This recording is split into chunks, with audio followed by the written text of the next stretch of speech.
Hello friends, நேற்று பார்த்தீங்கன்னா இந்த தூளெல்லாம் திரிச்சு கொண்டு வந்தாச்சு பார்த்தீங்களா.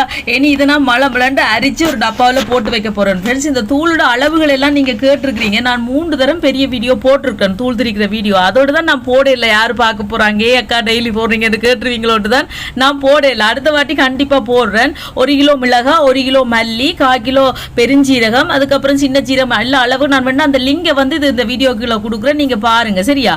தூள் எல்லாம் திரிச்சாச்சு ஃப்ரெண்ட்ஸ். தூள் வந்தோன்னு ஃப்ரெண்ட்ஸ் எனக்கு அப்படியே நிம்மதி பெருமூச்சே வந்துச்சு. ஸ்ரீதேவி வந்த மாதிரி இருந்துச்சு.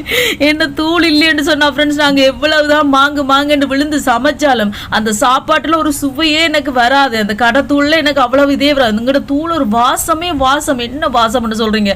அது நாங்கள் கையால் பார்த்து மிளகாயெல்லாம் துடைச்சு காம்புகள் கிள்ளி 2 அவட்டி அதை வறுத்து மினக்கட்டு நாங்கள் செய்கிறோமில்ல. அதான் ஃப்ரெண்ட்ஸ் சாப்பாட்டோட ஆரோக்கியமும் சுவையும் இல்லையா. ஓகே ஃப்ரெண்ட்ஸ், இந்த வீடியோ பிடிச்சிருந்தா மறக்காம சேனலை சப்ஸ்கிரைப் பண்ணுங்க. இன்னொரு வீடியோவில் பார்க்கலாம். பை டாடா.